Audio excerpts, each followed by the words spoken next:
Without a shadow of a doubt, it's the Cronkite Show in social media history. I want to welcome you to another episode of the War Zone.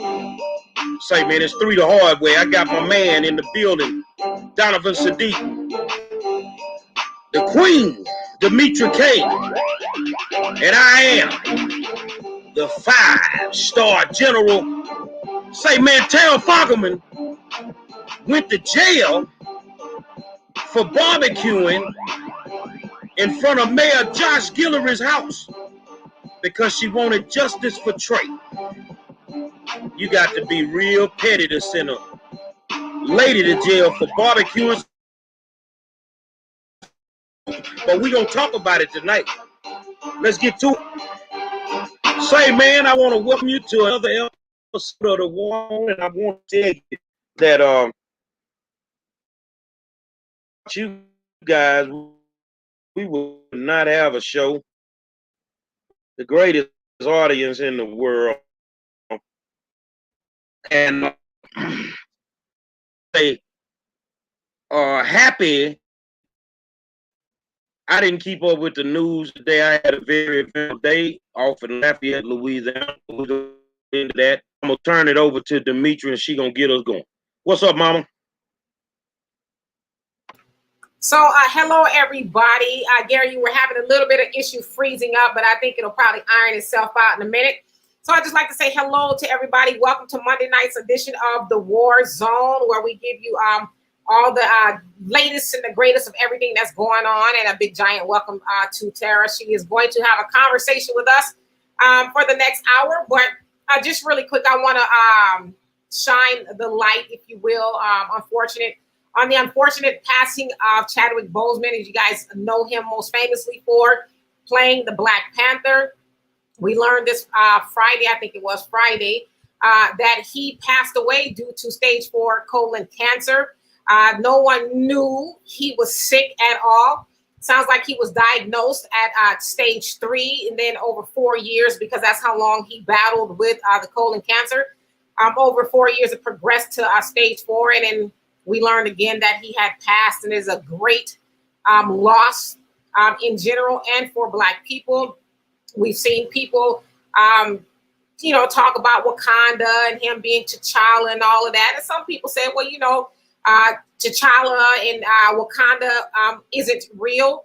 Yeah, it's not real, but it could be real, right? If we make it that, but not including all of the roles that he played, positive roles. It says that he strived to play positive African-American roles. He wanted to highlight the African-American experience, but it's a great loss to a lot of children, especially a lot of adults in our community who didn't really have a great sense of Black pride, if you will. And so the movie The Black Panther, along with that of Chadwick Boseman and everybody else, allowed a lot of people to feel differently about us as Black people. And so rest in love to Chadwick Boseman. Is a great loss. A lot of people are still in shock over his loss. He was 43 years old. So that's all I have. Gary?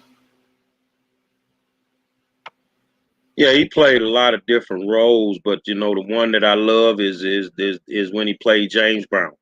I am a big James Brown fan. I've always been since I was a kid, and I think he nailed that particular role. And I mean, I want to send condolences out to his family, because he was a great example for kids, for Black people, for everybody. Just a hard-working dude that, got a shot and took advantage of his shot. Donovan? Absolutely. Rest in power there, Chadwick Boseman, and also a big ups to Denzel Washington for, paying for his schooling as he went to Howard and stuff like that, and making sure the brother got through. There's a lot of stuff that goes on behind the scenes that we do not even hear about. So when you're talking about what is so-and-so done and that, you just don't know. You just don't know. But real quick, I want to just talk about this. If you woke up this morning, you will have found out that Joe Biden is now leading by 6 points.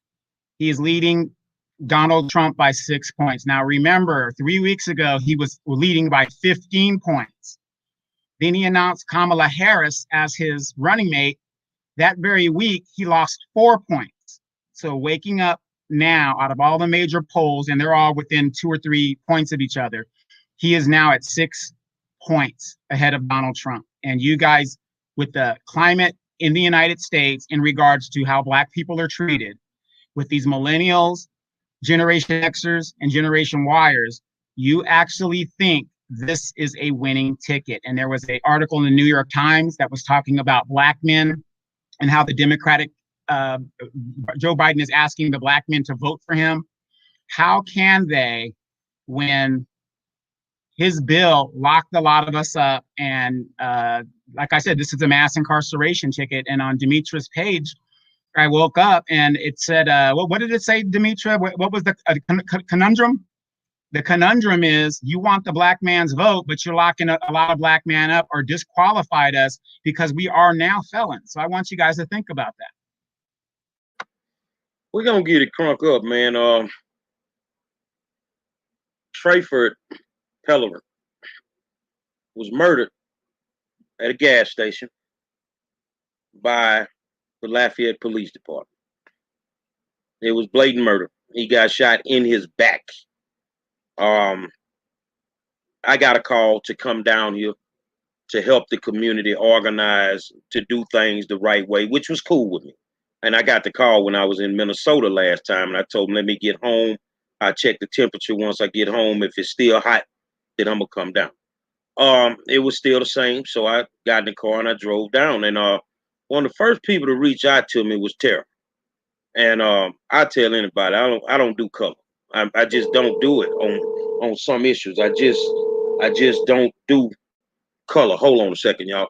Well, this young lady reached out to me, and we talked, and I heard everything she had to say, and of course, I did my research at the time. And the next day, Tara had planned to go out and cook hot dogs, hamburgers in front of the mayor's house, mayor president. They have a consolidated government. So for y'all that don't understand a consolidated government, that means city and county in Houston. So down here is city and parish. So the mayor president, who was in the house peeking out the window, Tara says she gonna go and cook hot dog and hamburger. So I'm saying, who with you? She's saying, well, nobody right now, but I'm like, they coming. I say, okay, cool. I say, I'm gonna meet you. I'm gonna go over. She sent me the address. I go over. When I drive up, Carlos Harvin, who is I'll call him the Negro liaison for the Black neighborhood. He was there, and I say, man, you the man I've been looking for, because I needed to speak to somebody in city government, so I could try to help, facilitate some sit downs with the community that was feeling like they were neglected and they were being ignored. And he said, yeah, okay, cool. And then Tara started talking to him a little bit, and his phone rung. And we could hear him say, okay, Mr. Mayor. And then he got in his car. He drove off. Less than a minute later, 4 officers pull up. And here we go. Here we go. And Tara's truck, the cars were actually like this. So the tail of her truck was right there. The front of my car was right there. So she's in between the car with a little bitty pit, nothing major. Little bitty pit, and just put the burgers on. I'm like, cool, because I'm about to get it on now. I'm about to get it in. And they come and they tell her she got to put it out. She got to move it. If I'm getting this wrong, Tara, tell me. So she got to move it. So Tara say, well, can I move it on the grass? They say, well, no, that's trespassing. The grass between the curve and the sidewalk, they say, no, that's trespassing. She say, well, can I put it on the sidewalk? They told her, no, you're impeding the sidewalk. So it was already in the street. Well, you can't leave it there. She said, well, can I put it on the back of my truck? Well, no, that might be a hazard. But you never told her it was illegal to put it on the back of a truck, because I've seen pits on the back of a truck. Now, they never interacted with me. They never said anything to me. So when she say, well, can I put it on the back of the truck? I think they said, we heard some numbers, right, Tara? They said something like 215 or something. They said 1015. And right You're under after arrest. that, ma'am, at this time, I'm going to be arresting you. So they arrested her. Now, the whole time, the mayor president is peeking out the window. We can see him peeking out the window. You know, this lady is threatening you with a spatula and some uncooked hamburgers and hot dogs. She's threatening him with uncooked hamburgers and hot dogs. That is basically the story of how she went to jail. But the reason that she was even out there is because Trey hasn't gotten justice yet. There's no body cam footage that's been released. They won't name the officers. Nobody's gone to jail. But he was shot in the back. So this little white lady out there standing up for her community, one of the members of her community, and you end up going to jail because you cook hot dogs. Dimitri, you got it from me. And once again, welcome, Tara. Thank you so much for being on here with us. And so I have a few questions. I did actually see a little bit of what you just described was going on. But first, let me ask you, what was the purpose of barbecuing? I guess it was the mayor president. Is that who it is? And in front of his house. What was the purpose to doing that? I have two separate reasons. One, because Trayford Pellerin, our mayor, couldn't even say his name. He called him a few days after he died, the individual. He made his receptionist a few days after he passed away call his mother to give his condolences, but did not have enough compassion to call her himself. I did it because I want him to feel as uncomfortable as the north side of Lafayette felt. He has had several opportunities to come to the north side of town, which is predominantly Black and low-income families. And he chooses not to. He chooses not to represent us. He chooses to take money away from us, threatening to close 4 recreational centers in our District 5 only whenever there are other recreational centers on the south side that's predominantly white and higher income did not get threatened with closures. We have fought him for almost 4 months to keep those 4 centers open. So pretty much we already had enough of his crap. And then when our young Black brother was shot in the back, the police shot at him 11 times at least. We're not talking about 1 or 2 bullets. We are talking about pop, pop, pop, pop, to where you can count approximately 11. They had the dog there. They had police cars. They have mace or pepper spray. He walked from one store to the other, crossing 2 major highways, federal highways, before they shot him. So there was ample time to stop him before he grabbed onto or went to reach for the Shell Circle K door to open it up before they shot him to death. So to call my Black brother, my sister's son in my community, the individual, and not have enough courtesy to call her the mom himself, it made me angry. So everything, all the mayor's behaviors, what he's doing to our community, not meeting us on our turf, I went to his. You don't want to meet us? I'm coming meet you. In Louisiana, we cook. When you offer food and you eat together, it opens up the dialogue for communication. So yes, on one hand, I was being petty, and I invited my community to come out and catch them some food. But at the same time, I wanted him to be uncomfortable the way we have to be uncomfortable every single day of the week. So that last question for me: did you expect that you would get arrested? Was that even on your mind at all when you were going out there? Absolutely not, because that morning I spoke to two different people who are running for judge in two different districts here in Lafayette. They knew what I was going to do, and they told me, no, it is not illegal. We are in Louisiana. We have Mardi Gras. People line up in their vehicles on the streets, on major roads, put their pits in the street, light the pit, and we party for Mardi Gras. They tailgate on the street here. So what I was doing, I was told it wasn't illegal. Um, so no, I wasn't expecting that. And then at the same time, I also had Carlos Harvin call me that morning, who is the chief of minority affairs here in Lafayette. Basically, he is a black man who's a pastor who has now become our mayor's puppet.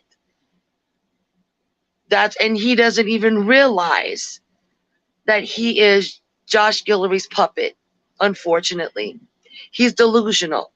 So that makes his position more scary, because if he's delusional, then he can't make good choices. But Carlos had called me that morning asking me if I still planned on barbecuing, because I did post it on social media. And I told him, yeah, I was. And he said that he would like to be invited because he knows the community feels that he turned his back on the north side of town by not speaking up for the rec centers and all kinds of other issues, that he would like to speak to whoever came by Josh's house to catch a burger or whatever, and that he was going to try to get Josh to come out and actually talk to us, because he has not made any comments other than small comments to the news media in regards to Trayford. And we just wanted answers. We wanted to see some type of compassion and racial sensitivity coming from this white mayor. So Carlos knew I was going. I figured he told Josh I was going. No, I didn't think I was going to go to jail. Okay, I just got a quick question. Like I said, I remember hearing the story, and I was watching Gary as he was doing the story with you. What did they ultimately charge you with? Obstruction of a passage. And then after I was held at the police department for hours, then they actually added another charge of disturbing the peace. Wow. So basically a law that most law enforcement agencies don't enforce, kind of like jaywalking. And they held you there. So while you were there, did they did you post a bond, or what was the process for you to get out? Because most people think, well, I'm a white person, so I've got white privilege. They're just going to slap me on the wrist, and I get to go free. I mean, they were basically making an example out of you. Yeah, they were making an example out of me because I am very boisterous. I am very boisterous whenever it comes to Josh Guillory during our city councils and calling him out a lot. So after they charged me, they had to get the judge to do a warrant and collect affidavits from the police officers they told me to make sure that they were charging me correctly. So I found out that I had an extra charge added onto me to someone I've never even gotten a speeding ticket in my life. Do you understand? No criminal background. I was brought to LPCC, Lafayette Parish Correctional Center. I was booked, had to put on the orange jumper and the shoes, and they brought me upstairs after being fingerprinted and put me in a jail cell on the 5th floor. I wasn't worried about it. I knew my community had my back. I knew that my organization had my back. Marilyn Castle, who is a white Republican judge who has been known to duct tape someone's mouth in the courtroom so they would shut up during sentencing. She tried to keep me in jail till tomorrow with no bond. My attorney, I am represented by Marcus Allen, for free. I have no worries. Talk to Judge Rubin, who is a retiring Black judge, and he overruled Maryland Castle to where I was able to be bonded out on a cash bond. It was $200 and something. And one of our local music artists, Cupid, Bryson Bernard, put the money up. And my brother, Christopher Unity Bernard with Unity 7, the organization that I'm with, he came and signed me out. And I got out before the judge even made their calls that night to see how many people they had. And yeah, so if it wouldn't have been for Judge Rubin, I'd still be downtown Lafayette in a jail cell.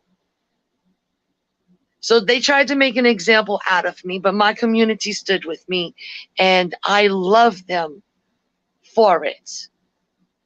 My community doesn't see my skin tone. My community sees my heart and my passion, and they stood up for me Saturday night. You know, and that's amazing. I'm glad that you are out. But what kind of time were you or are you facing if you are found guilty for disturbing the peace and block obstruction of a walkway or path? Like, what is that exactly? Basically obstructing traffic, because my truck was parked on the side of the road facing the correct direction of traffic. And then I had the barbecue pit by my tailgate on the ground. So they told me that I was basically how I was parked in the pit, that I was blocking traffic. I wasn't blocking anybody's driveway. I wasn't blocking any intersection. I was actually between the mayor's house and his next door neighbor's house, not parked directly in front of his house. And I must say, the reason why I did that is because I knew that he has a wife and children. And I didn't want to interfere, if that makes sense. I'm a mom and a grandma. So I made sure that I parked in between, because I didn't want to be directly in front. I didn't want to cause a stir of emotions for his family. I wanted our mayor to come out and speak to us, speak to the community. Also offered food to bring his neighbors out. Because when somebody's barbecuing in the hood, you smell it and you be like, I need an invite, right? So that's basically what the goal was. Draw people out, bring my part of my community there. Open the dialogue for good communication. And the only communication I got was, you're going to jail. Well, I'm gonna tell y'all something. Sending folks to jail, which I think was wrongful to do. I want people to know I got a monster team behind me, and I tend to find out things. And today I found out that either I need to leave town or I'm gonna go to jail. Well, I ain't left yet. I ain't going nowhere. So let me make sure we get this straight, and then Demetri, you can chime in. I don't sell dope. I don't have an illegal weapon in my car. My sticker's good. My insurance good. I'm not gonna abuse anybody's child. I'm not getting into no fights, no nothing. So let me tell you something. When I got in this game 8 years ago to stand up for my people, I knew there was a possibility that I would be targeted. And I really don't care. I came to this community, and I think Tara can verify that because we've been talking since I rolled through the parish sign coming in, that I've only come to help them organize and make sure that they're not violating the law and the law is not violating them. But the scare tactics of somebody, I think that I have the ability to push a few buttons on the federal level to file some complaints in regards to how many times have you done this to African Americans in Lafayette Parish? How many people have bogus charges that have been put on them for whatever the reason? So if folks think that I'm going to leave, I'm not leaving. I've not violated the law, and I'm not afraid in any way, shape, form, or fashion. So this is the type of game that we play in the state of Louisiana. But then when somebody says it's one of the most corrupt states in the United States of America, some people get offended.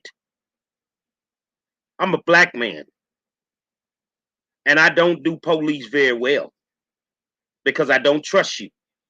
I don't know who the good ones are. I don't know who the bad ones are. But yeah, today my two co-hosts, I got the word: either leave town or I'm going to jail. Say, man, let me tell you something. Joseph Warren, you just got yourself blocked. No, you didn't. I'm not a threat to anybody. See, I'm a threat because one, I'm an educated black man. Two, I'm a threat because I major in criminal justice. So I know the laws that these people don't know. Three, it is a goddamn shame that this type of stuff is still going on in 2020. And now you can't understand why the good white folks are starting to align themselves with the good black folk. Because everybody's sick and tired of it.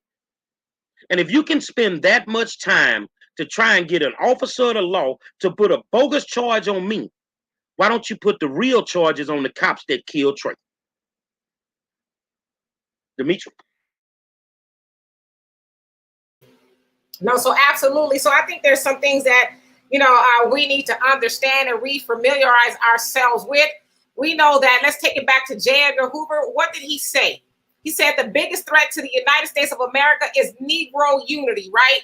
And we know all that they tried to do via COINTELPRO to the Black Panthers. Not that they tried to do, but what they did do to them. And so it's also value. Got it. So there's also value in keeping the Black community asleep. And so when I listen to Tara say that the mayor, president, I guess whoever he is only interested in doing things for the white side of town and not really doing a whole lot for the Black side of town, it's because, and I hate to say it, I know some people are going to be mad, but we as Black people sometimes are very apathetic in that we don't really get involved the way we should.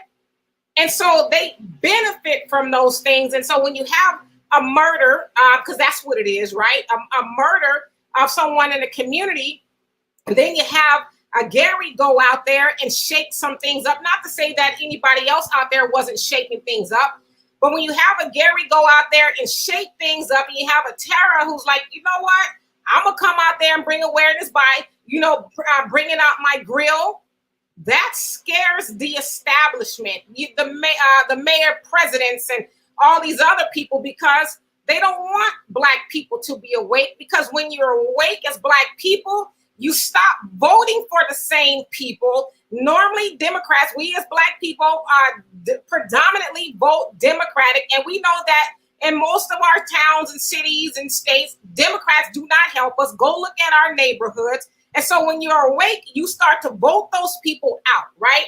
Because they have benefited from us being asleep. And so, Gary, they are telling you to get out of town and all this other stuff because they don't want you to wake the sleeping giant that could ultimately change everything, life as they know it. So it's beneficial to keep Black people asleep.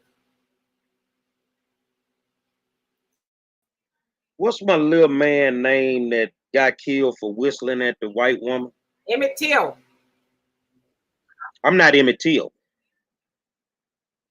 Let me look in your eye and say this real slow. I'm not Emmett Till.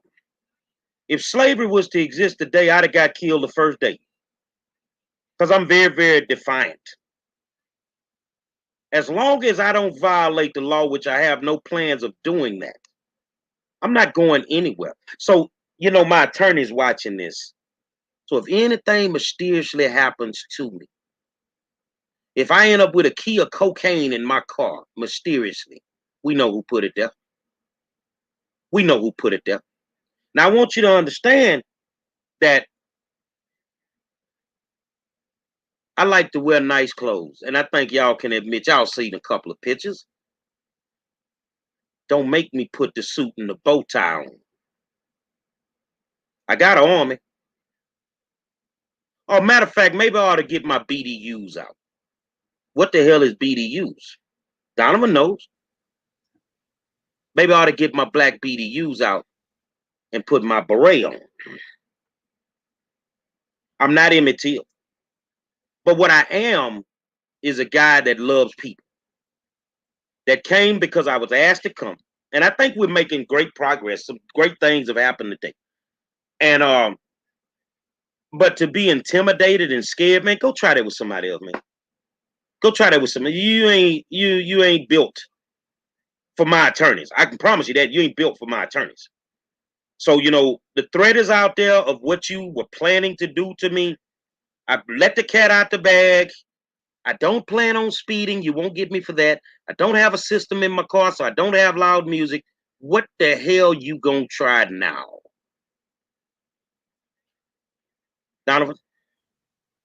Yeah, I mean, you know, small world, but I was born in a small town in New Roads, Louisiana. So I was just born there, so not far from Lafayette and stuff like that. But Tara, the question I have is, and I noticed this in a lot of playbooks all around the nation, when a Caucasian person or a person, you know, thank you for standing up just as a human being. Let's take the color out of it. As a human being, standing up for what was right.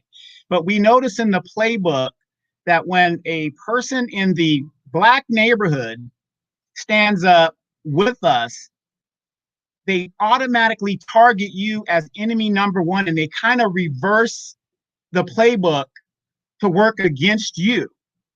So, you know, seeing what happened to you, and I know, you know, you're in Lafayette and you know, and you're in the neighborhood and you're very active there. Does it actually really open your eyes and say, dang, you know, this is what these people go through, you know, when it comes to the system and how they keep piling? I mean, you're in the jail already. You're thinking it's one charge. Next, you know, you got three. And we do that all the time. You go in there. Yeah, you got two. You go in there for speeding. And then they say, oh, yeah, you got this warrant and it's child support. And you're like, oh, my gosh, all this stuff comes on you. So, you know, looking at that for you, what would you say? Because I've said this for a long time. As Black people, we can only do so much. It's going to take people like you to make that stand for us to end systematic racism and change the system as a whole. So, you know, what's your stance on that? I come completely transparent. First of all, white silence causes the violence. Straight up. I can't say that I understand completely about what Black America goes through. What I can tell you is I have 5 beautiful Black children, 4 girls and 1 boy. And my son is 26 years old with mental illness, not bed compliant, and sometimes is a threat to himself or others. And my 26-year-old Black son right now is in Portland, Oregon. So I worry about his life every single day because of what's going on with the riots there. I have 9 beautiful grandbabies, 3 of them that are Black little boys. And at what age do they become a threat to the police? At what age do my 6 granddaughters that are all Black become a threat or a target? I have 3 Black son-in-laws that I adore that range in ages of 22 to 33. I worry about their lives every single day. I've seen it, what the police do to a black family firsthand, with fake warrants coming into my house, threats of, if you don't sign this and let us search your house, we'll come back and tear shit up in front of your grandchildren. My ex-husband had marijuana planted in his car, and they stopped because he was parked in our driveway texting me while I was in the house, and he looked suspicious, sitting in his car in our driveway with his foot out of an open door. The police searched his car. City police, the city police in Lafayette, searched his car, found nothing. Took the dog, because they called the dog in, found nothing. Cops came back and decided to, the cops searched his car after the dog. And all of a sudden, they found 2 blunts in his glove compartment. It was planted there. Because you see, the cops were going, can I curse on your show? The cops knew that they were going to look like assholes for stopping a man in his own driveway. So they had the dope dog out, and now all of a sudden there's 2 blunts in the glove compartment. My husband at the time got arrested. When he finally got out of jail 2 days later, I had narcotics units at my house with a fake warrant, but then a threat if I didn't sign it, they were coming back to tear up my house with the major warrants. That man, we fought that charge with Judge Michaud, who is also a very racial judge. My husband said that he was not guilty. He was willing to fight for that. And what happened, because the whole time that he was in jail, his rights were never read to him either. So instead of saying that he was guilty and going to the little drug program they have, it pissed Judge Michaud off and said, well, since you're not guilty, we're going to court. We're going to trial tonight. My husband hadn't even met his attorney yet and discussed the case. The cops lied on the stand. What they were saying did not fit the police reports that they wrote. And when I testified on the stand to point that out, I was threatened by the judge to stop talking or he was going to hold me in contempt of court. This man, my ex-husband, was found guilty. He had to serve 90 days in jail, 64 the blunts of marijuana, and an extra 30 because whenever he realized the judge was sending him to jail, he's like, man, fuck this shit. And not loud. And the judge gave him an extra 30 days for contempt of court. I have seen how the police treat a black man firsthand because I was married to one. Actually, I've been married 3 times, but in that case, I have seen how one of my son-in-laws has been affected by the police here. So I understand, just because I'm not of a darker skin tone, I can tell you and any listener right now who's white and wants to say that's not true. The judicial system shows a man of color, a woman of color, families of color, no justice. Unless they have hella money to back them up with an exceptional attorney. But most people in the black communities have to depend on a court-appointed attorney, and they're not happy to have to represent anybody. So why fight for them? Well, let me say this. I lived here for a few years. I lived here for quite a few years.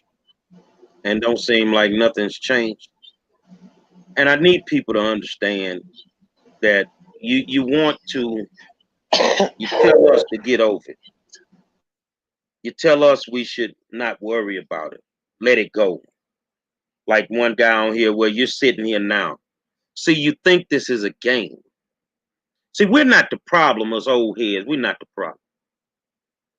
But they got a set of young head busters running around. A set of youngsters that ain't scared of y'all at all. And see, you play these games, you make these comments, these racial comments, and then you want me to believe that the Klan does not exist. Yeah, the Klan does exist. They sit on the benches now. They are in our classrooms. They're in our police departments. They're in our fire departments. You want me to believe that you racist people do not exist. And you think that you can continue to treat black people the way that you treat them without there being repercussions? This ain't 1960, homie. That's all I can tell you. And them games y'all playing, you want racial unity? We need to be together. I can't be together with somebody that I ain't never been together with. You can't, you're dividing us. We're not equal. We're not treated equal. You won't even educate us the same. So believe me, everything that she's saying is the damn truth, because that's the way they operate out here. And you know what? You know what Brother Malcolm would say? The chicken's finna come home to roost. So yeah. And just to answer your question, Tara, I think you asked, when do a black man become a threat? Well, he becomes a threat at birth. Just him being a black man, he's already a threat, right? My older brother says, black man waking up is a threat. So from birth, he is a threat. But we know that they do things like that to us black people for intimidation factors to keep us in our place, right? And like you said, because you were married to a black man, you know what they say about you in the South. I won't repeat it. Being in love with a black man, we'll put it that way. So they also want to put you in your place. But we also know, as Gary says, the KKK runs deep, always have will, and always will. You know, they will to this day. A lot of times we keep saying, oh, the KKK, oh, they're now infiltrating the police force. No, they started off as the KKK and turned into the police force. And they were always judges and senators and higher ups. And those people didn't go anywhere. Hell, who do you think they had and raised? They had children, and their children had children. And even in 2020, we are still hearing about people who are experiencing the same things that Tara just described. A man getting shot in his back, not in just Louisiana, but in, where was it? Where is it called? Kenosha.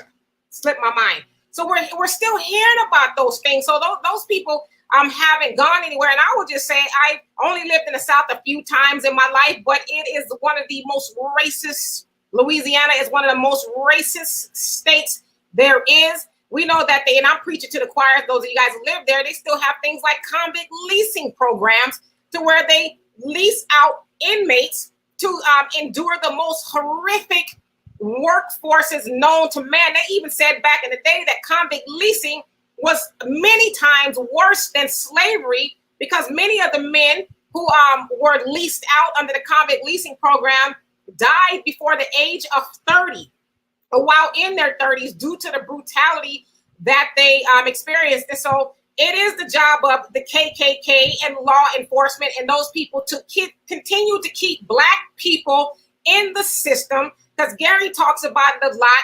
As far as the private prisons, they have to guarantee a 90% occupancy rate to their investors. Well, how do you do that? You lock up people for jaywalking and barbecuing, and you put a little blunt in their, glove compartment, and then trump up the charges, and you get them in there, and then they continue to build. And so that's how they guarantee to keep the beds at 90%. But see, this is the thing I will say before I be quiet. we, especially as Black people, have to educate ourselves on the system and who we are dealing with. Not saying that because we are uneducated, it's completely our fault, but we need to know the nature of the beast that we are dealing with. Donovan? I'm going to have to concur with Demetra. You know, I don't understand how is it that as Black people, we know we get incarcerated at these rates, and I know we have these boule Black folks that go to Howard and all this other stuff, but yet when it comes to the incarceration rate for us, we can't go to somebody in the neighborhood who's a lawyer or who, you know, or a paralegal or somebody that has that background, because what do I say on this show all the time? When you're dealing with lack of resources, that's why we're in the situation we're in. If you don't have no money, you can't buy a quality lawyer. If you don't have any money, you can't bond out of the system. Lack of wealth. But what do we do with our money? And I'm not trying to shame anybody or, you know, saying things that is very negative to people. But if you throw a rock into a crowd, the first one that shouts is the one that got hit. We take $400, we're getting weed, $300 tennis shoes. You know, you name it, we got the best of the best. Our kids are out there in the streets. You know, they're in the streets doing whatever. We don't have insurance on them. We, you know, that's a bill. This is that. We shoot ourselves in the foot time and time again, and then we wonder why. When are we going to wake up and say, nobody's coming to save us? Reparations is my answer to solving a lot of problems in the Black community, because once we get our money, we can go do our own thing. It's just like you guys, I'd love to go on cruises and down in Jamaica and the Caribbean. You know, you got to have money to do that. So, you know, the justice system, again, the playbook, when a Caucasian person stands up for us, a lot of them get shot down. So, Tara, again, thank you so much for doing what you're doing. So, Gary? Todrick Smoot Thibodeau says, yeah, we know all that already. How do we infiltrate the system? How can we defeat these beasts without unity? Because we are so divided as Black folks, my opinion. So let me tell you a secret, brother. All your skin folk ain't your kinfolk. Everybody that got a Black organization ain't in it for the real reason. So all this representation that's running around Lafayette saying they stand for Trayford, you know, a lot of these people are already bought and paid for by the very system that killed him, that's condoning his killing. So it's hard for me to say that I'm going to work with somebody that in all actuality, I already know where you get your money from. You get your money from the enemy. You know, the only thing that we are good for some days to these racist communities and these racist governments, you got a problem with Black people protesting. You got a problem with Black people voicing their opinion, but you ain't got no problem taking our Black money. You ain't got no problem with us spending all our money with you. So in Lafayette, Louisiana, you don't have to not peacefully protest. You don't have to throw a brick at the police. You don't have to block a freeway. What you need to do is block your money from going up in there and spending your money with them people. I ate a good meal today from Laura's Black-owned restaurant. I'm not spending $1 with you motherfuckers. I'm telling you now. And see, you're more mad at me for telling this to these people than you could ever be for me coming down here to teach them how to organize. But I'm going to tell you now, this is not 1960. You ain't finna spit on me. You ain't finna spray me with a water hose. You ain't finna make me scared to go to jail. None of that. I watch my people get slaughtered. And all we asking you to do is pick up the phone, Mayor, President, and acknowledge the family. But I will say this. There's been a meeting scheduled. Mr. Mayor, President will now acknowledge the family. I don't care if you don't like my tactics or the way that I do it. God damn it, I get it done. I want to send a big shout out, and Terry, if you can tell me his last name, unmute your mic. Council member AB. What's AB? AB Rubin. AB Rubin. AB Rubin. He's our Power City with Council, this brother today, District 5. And you know, he's a mover and a shaker. Got off on the wrong foot with Kenneth Thibodeau. If I'm saying Boudreaux, Kenneth Boudreaux. Had a conversation with Boudreaux this morning. Boudreaux. And they clearly understand I'm not here for civil unrest. I'm here to get justice. Tell his family something. But I'm going to tell you something, man. If y'all want America to change, it ain't us. It's you.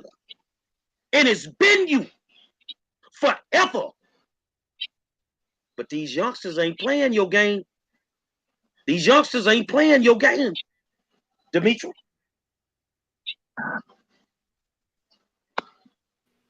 Tara, did you want to say something? I think a couple of minutes back, it looked like you were trying to say something. What I wanted to say is, you know, for people who are saying that, you know, there's no difference with the system, how white people and black people are treated. There is a huge difference. And I will use right now our city budget as the example to show you the difference. Our budget's final adoption is scheduled for September 10th. Our mayor has used COVID as an excuse for the budget issues in the past administration and their usage of funds. He wanted to close down 4 recreational centers in District 5 that service predominantly Black families, low-income families, but yet gave an extra $63,000 to juvenile detention and gave $2 million to the sheriff's department, and also spends over $120,000 a year to maintain and have security for the Alfred J. Murtaugh statue, a Confederate soldier who was a slave owner. So we're spending over $120,000 on a piece of cement that was a slave owner. So you close the rec centers down to idle the minds of our Black children. And then you give juvenile detention over $63,000 in the budget this year. And you give the jailhouse and the sheriff's department an extra $2 million. Where do they do that at? They didn't do it on the South Side to affect the South Side's white privileged children.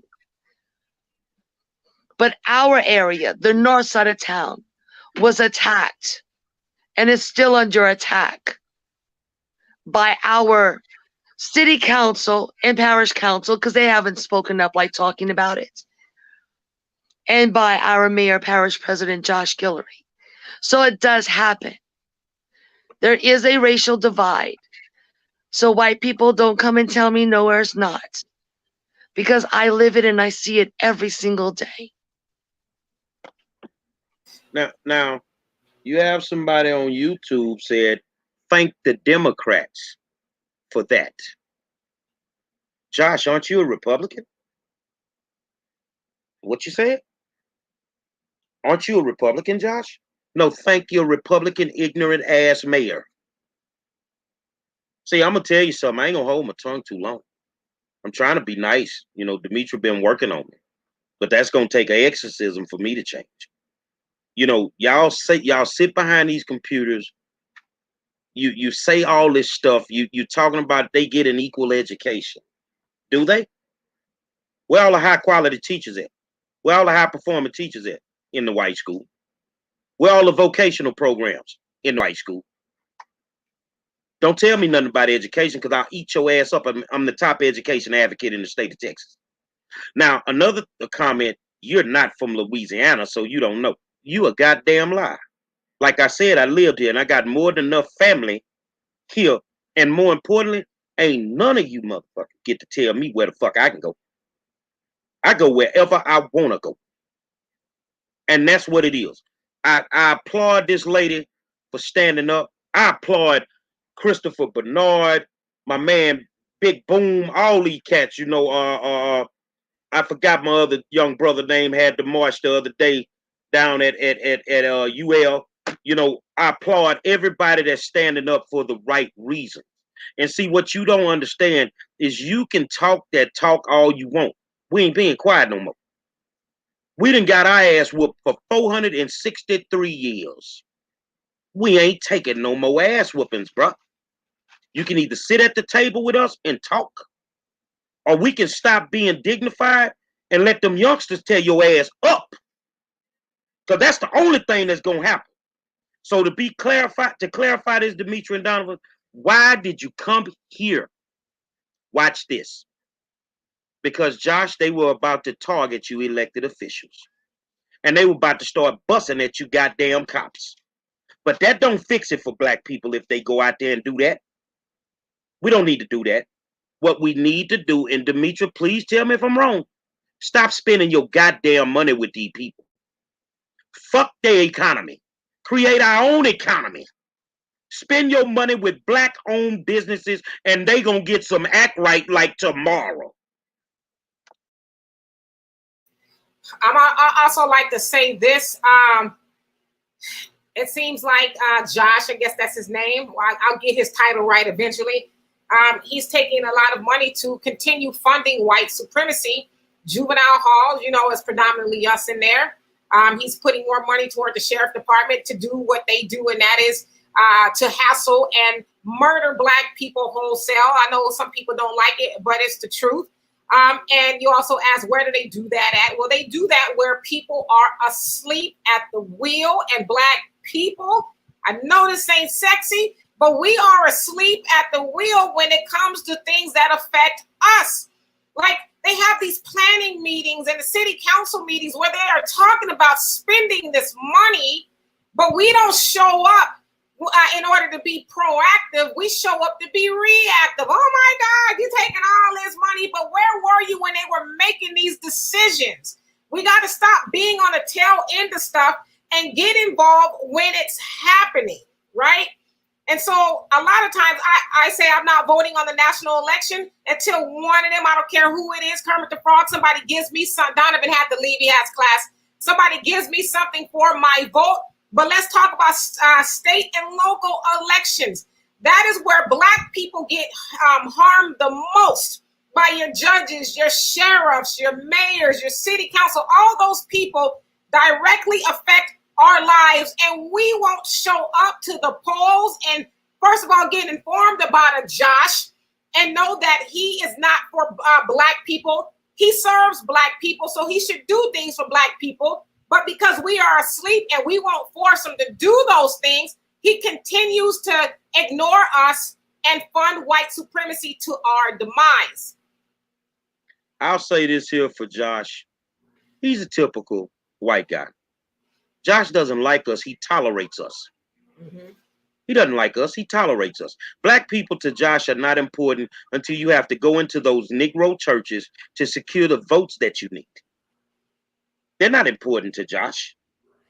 And anybody that sits up there and has watched this stuff go on since George Floyd, and it's been going on way before George Floyd. You know, now we're talking about Trey. You know, when George Floyd happened, oh, we're going to change. What I told you ain't going to do a goddamn thing. And you still wholesale killing black people. Even after Floyd, body ain't even cold in the ground, you killing black people. So the thing is, we can live in society. You know, we will never be together. Let's get that straight. Some of y'all got some deep-rooted hatred. And, you know, the thing is at the end of the day, I know where I'm from. I know who I am. I'm pro-black. I love everybody, but I will stand up for my people before I do anything. And I've represented black families, white families, Latino families. I've represented everybody. Everybody. And my thing is this here. Y'all are playing a very dangerous game. You're playing a very dangerous game with a set of youngsters that don't give a damn, man. They don't give a damn. And an article I read the other day, Demetra and Tara, and I don't know if you saw it, D, that the sale of guns is through the roof with black people. So this race thing that y'all kicking, you better know something. They ain't walking around here with no goddamn slingshots. It ain't nobody named Daniel. They got firepower. So my thing is we don't have to get to that point. We don't have to shoot one bullet. Just stop spending your money. Stop spending your money. And how dare anybody say anything about taxes? Why in the hell do we have to beg for something we already paid for? Everything that this woman is talking about, them community centers, the schools, underfunded, all of that. Where is the tax money going? Oh, by the way, I had some time today, Demetra, and I dug off into some of these people's business. I know where some of the money going. Y'all some dirty motherfuckers, man. But, you know, to your point, who gonna check them? Who's gonna hold them accountable? We don't do that. We only do it, you know, we try to when it's too late. And that goes in line with people saying, oh, well, we got to get Trump out of office and get Biden in the office, and then we can hold him accountable once we get him in office. You can't even hold your city council people accountable. How the hell you gonna hold Joe Biden accountable in the White House? You're not, right? And the other thing, you guys talked about Josh is finally going to make an acknowledgement to the family. Well, unless he makes an acknowledgement in that the people, the police officer that murdered Trey are held accountable, it's symbolism. Who gives a good goddamn if he says, I'm sorry? Show that you're sorry by hauling those police officers in to jail and holding them accountable for the wholesale murder of black people. We need to get past, yeah, okay, you sorry, good. We know you sorry in more than one way, not the good way. But why does it take all this time for people to threaten to come down there and do all that, for him to stand up at a podium and say that he's sorry? Prove that you're sorry by taking action. And if he does not do the will of the people, and this is for any politician, if they don't do the will of the people, stop electing those people. Get their ass out of office the first time they show you who they are. In the words of Maya Angelou, stop giving these people 20 and 30 and 40 years in government to do absolutely nothing for you as black people. Show him, as Gary said, and them, by withholding your black dollars. You should be shopping and buying black any damn way. And holding your vote, and vote for somebody who is going to actually do something for black people. You know, you got some folk over there, Tara, and you sitting there and you looking at it, and when you get an opportunity, you'll see all those comments that it's not about one race. Well, hold on a second. It needs to be about what the hell you've been doing to us for the longest. It needs to be about the fact that you created several systems to separate the black family. You separated us during slavery. You ran us off and sent us to other plantations. Then you came with the welfare system. Now you got the CPS system. On top of that, you got your man creating mass incarceration. You lock us up for no apparent reason. You know, 90 days for 2 blunts. If anything, the judge and your husband should have smoked them blunts. But that's what you do. If it would have been 4 black guys that shot Trayford in that store, in that doorway, they would have been arrested the same night. And the reason, and I believe it in my heart, I was with Trey's father today, met him, good family. You don't want to show that body cam because it wasn't a knife in his hand. It was his cell phone. And that's the reason you don't want to show the body cam. But you know what I found strange, Tara, and maybe you could speak on it? Throughout all the country, if it's something like this that went on, if they didn't show the body cam to the public, They still showed it to the family. So why you ain't showing it to the family in a private setting? Because you know that you have fucked up. You know that. This thing is not getting national exposure like the other ones. Maybe because they didn't hire Crump. You see what I'm saying? So basically, the north side of Lafayette and black people around, Acadiana, you on your own right now.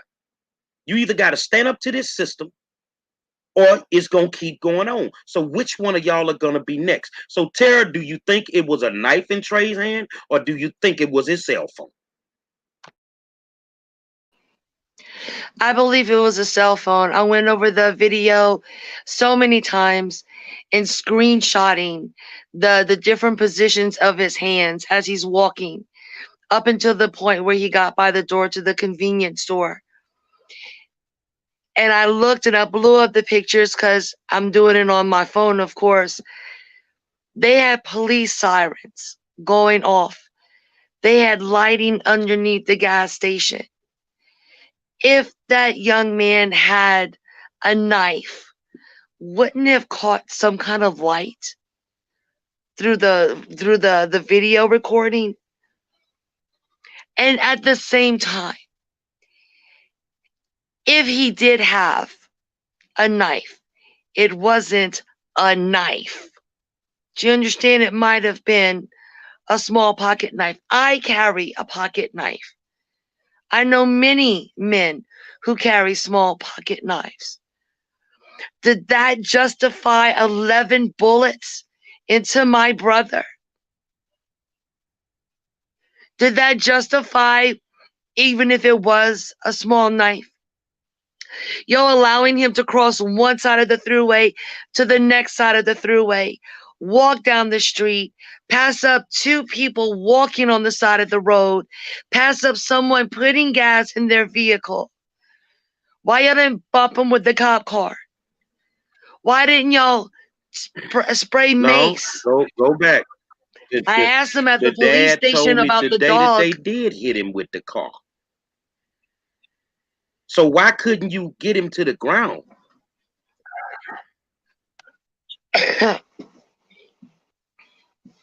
I know that they said they tased him and it didn't stop him. So something was going on with him. No one, though, deserves to be shot with their back turned 11 times. And people want to make jokes. I just saw a comment that flashed up. Y'all want to make jokes. What if that was your son? What if that was your son? White, black, Mexican, whatever. Bullets don't have names on them. What if it was you parked at that gas station with your child and the police started shooting Trayford and a bullet flew and hit your child in the vehicle? It could have been even worse, if possible, than what it was. Is that, Mr. White Man or white woman, is that whenever you would have been outraged? Why does it take... No, go ahead. Go ahead. Why does it take for something to affect you in your little happy white community for you to want to speak out? But yet y'all don't want to speak out for my community, my brother, my sister. But you call yourself Christian. So you're a hypocrite. You are a racist hypocrite. No one deserves to be shot in their back at 11 times. There are other things the police could have done, but they waited. So they could have the excuse of he was reaching for a door to become a threat to someone in the store. No. And then you did not. I'm looking at Steve Navarro's comments, and you're typical, brother. You're the typical ignorant, uneducated monk that you are. You know, maybe we shouldn't commit crimes. You know how many cops commit crimes on a daily basis? You know how many cops commit crimes and get away with it because the union will fight tooth and nail to make sure that they can? You know how many pedophiles are on the police force? How many actual murderers or folks that's planting dope on innocent people are being police officers on a daily basis? I get it with you, bro. I really do. But the thing is somebody said we need to unleash the youngsters, Demetri. No, I don't need to do anything. When it's all said and done, you're going to write your own goddamn ticket. Because you know, like I try to tell people, this country is really one incident away. And we saw it with George. I said it 3 years ago in the city council meeting in Houston. You're one incident away from this whole country exploding. And y'all don't get it. But then when the youngsters do get loose, your ass hiding in the house and crying. It's like the COVID is sitting on your front door. You will not come out that house. But you sit behind these computers and you play these games. You make these ignorant ass comments. When what we need to clearly understand, and I'm going to say this, Demetri, you might contradict me, Tara, you might, you know, don't take it wrong. You white folks don't want no problem with these black youngsters. Y'all ain't got the muscle. I'm going to tell you straight up, you are not ready for what them kids bring to the table. And I don't want to see anybody get hurt. Not one person. But we got to stop this foolishness, man. You're not ready for what they bring to the table, bro. Demetri?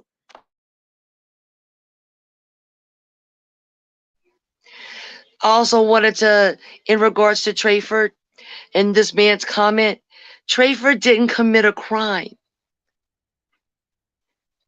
There was a disturbance call because he got into an argument, supposedly, and he was walking away from it because he wasn't a young man about trouble. He wasn't about trouble.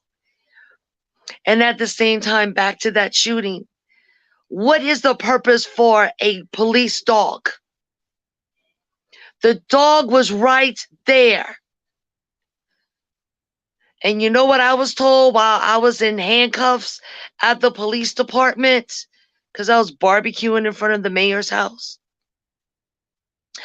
I took that opportunity to talk to some of the police officers that were there. I wanted to know how they felt about my brother being shot and killed by their boys in blue. And one of the officers told me when I asked about the dog, he's like, well, if he had a knife, he could have turned around and stabbed the dog and killed the dog. And our police dogs are the same as police officers. So he would have been charged with with murder of a police officer. So their dog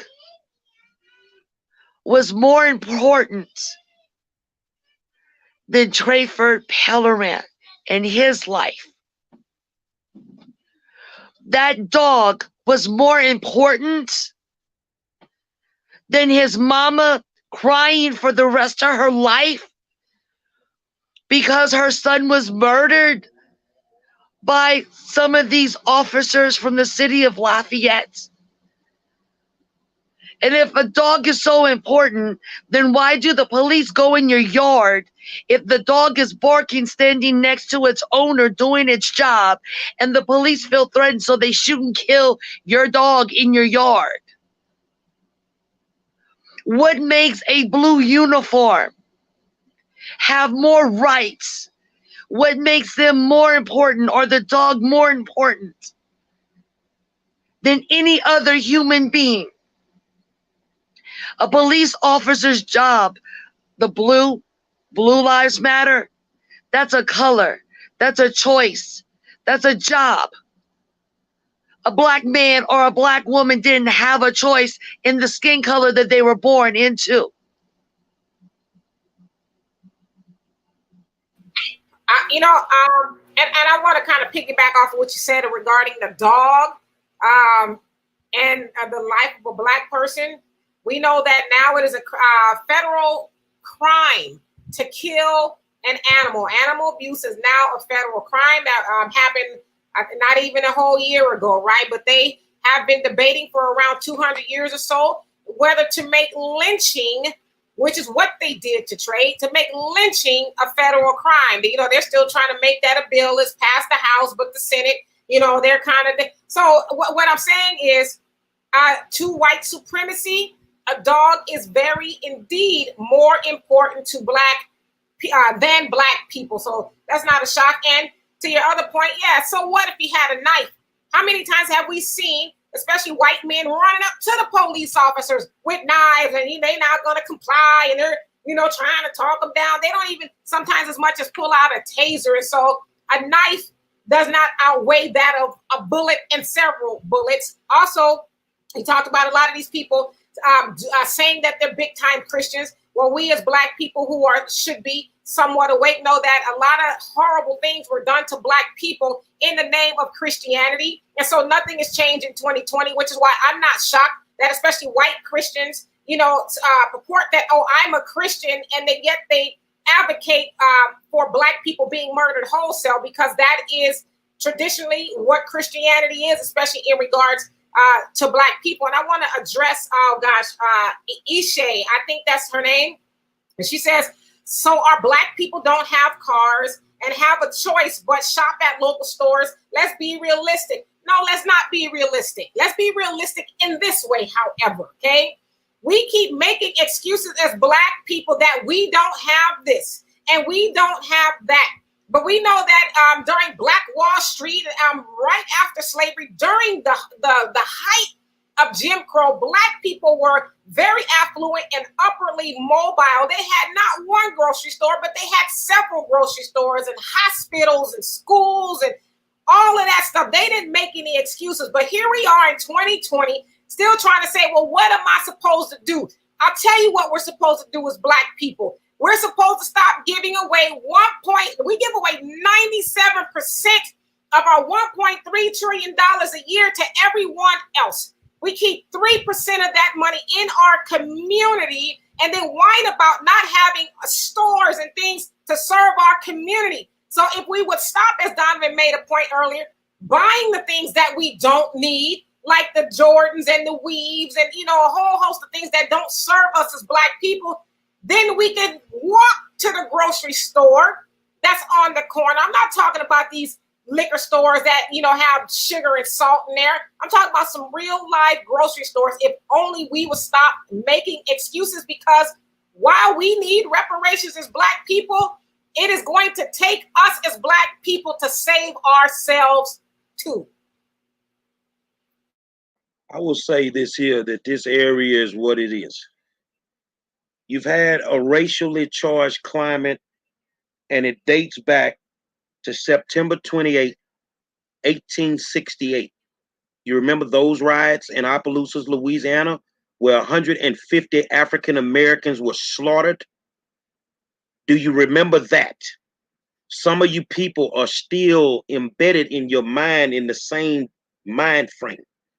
So my thing is there is injustice in Lafayette Parish, Lafayette, Louisiana, because prior to Trayford, didn't a white man try to run from the police in a car?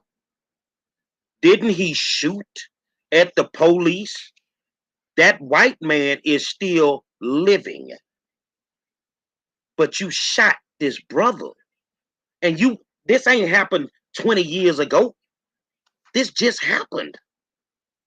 But you let the white man make it home. How does he make it home when he shot at police officers? And you want to tell me this is not racially charged?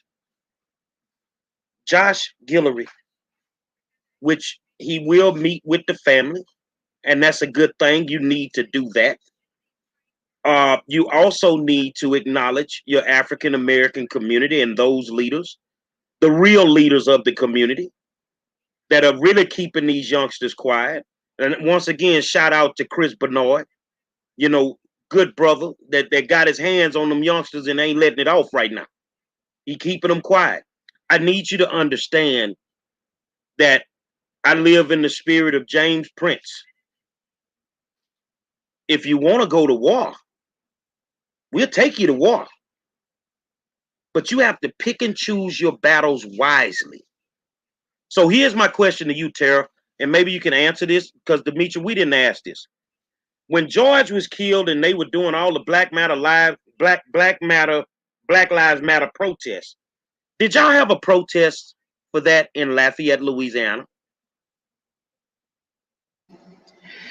We did. We protested one day. We started at UL, the college here, and we had hundreds of people come out and protest.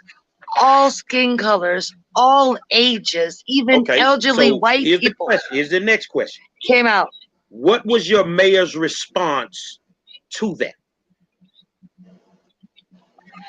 Oh, he stood up at the corner of Johnston and Congress Street with his arms crossed so he could get his photo op. Did he even make a statement? No. He said that he was just going to be at the protest to support it. So has he come to any of our protests? So he didn't support ours. Here's the question, and I want to stay there for a second. Demetri, you can help me with this. So the mayor was there to support the Black Lives Matter protests, which were in regards to police officers wrongly killing African Americans. But now it's happened in your community, and your whole goddamn mind frame done changed. Josh, you smoking weed or something? Be careful who you pick as your leaders, Demetri.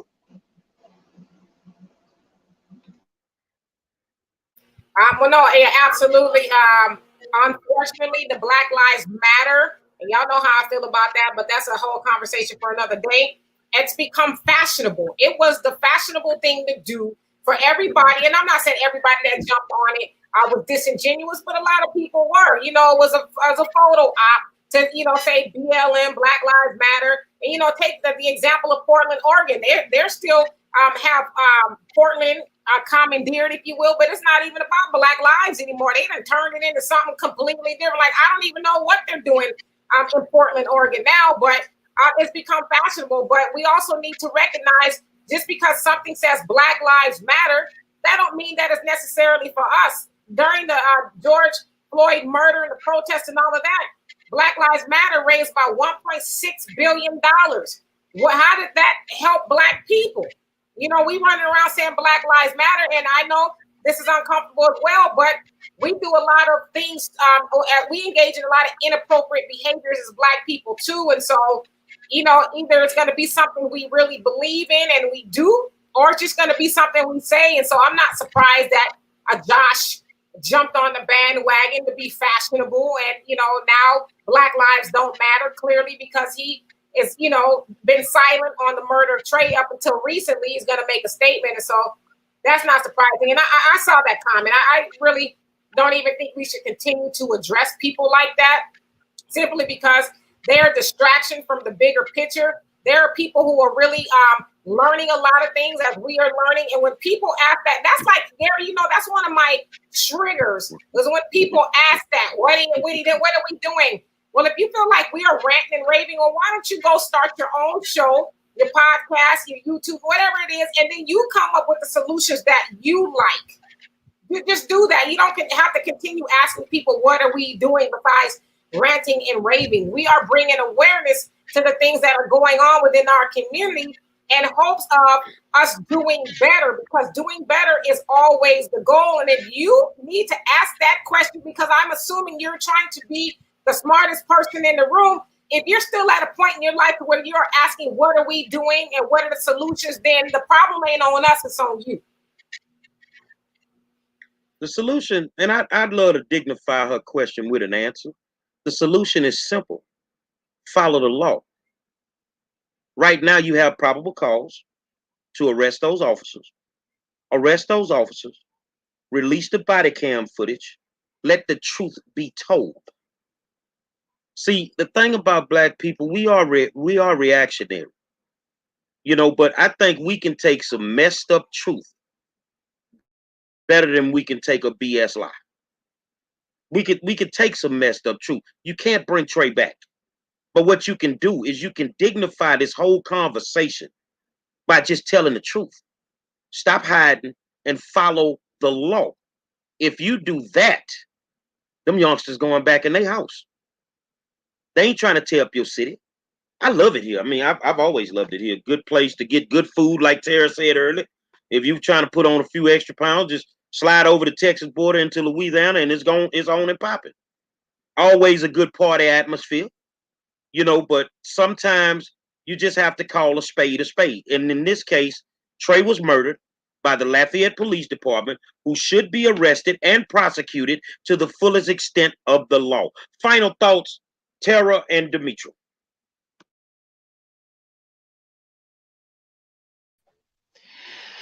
We just want some transparency. And right now I'm even angrier because of what you just made me realize. Our mayor stood at that street corner on UL's property on Johnston and Congress Street. No, Johnston and University, I'm sorry. In support of our protest in regards to George Floyd's murder. He didn't attend our rally the day after Trayford was murdered. He hasn't attended any protest. Nothing for someone who helped to pay his salary. Because even a bag of chips at a store has taxes, and that goes to pay the mayor's salary. So to not even participate for your own community, for Trayford Pellerin, shame on you, Josh Guillory. And shame on you, every single city and parish councilman who would have been at the George Floyd protest. And you haven't spoken out for our own. Shame on you. Is it too close to home that you just can't deal with it? The guilt and your own racist thoughts? Shame on y'all. I'm ashamed that you even represent me and my community. And just before I get done speaking, I want to say thank you so much, Tara, for coming on here and continuing to tell your story and continuing fighting for your community and the people that live there. We need more people like you. But I will say this to us as Black people and people who are interested in helping Black people, because Tara, you did say something, and I think it was Donovan as well, said it is going to take white people to get rid of racism, because Black people didn't create racism.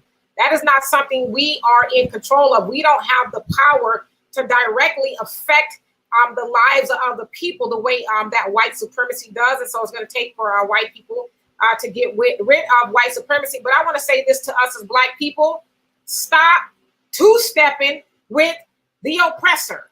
Because we saw a lot of that during the George Floyd protests. We were out there doing the, electric slide and, all of that. And all the police have to do is get out there and bust a jig with us. And they understand our pain and they this, that, and the other. And now look at it.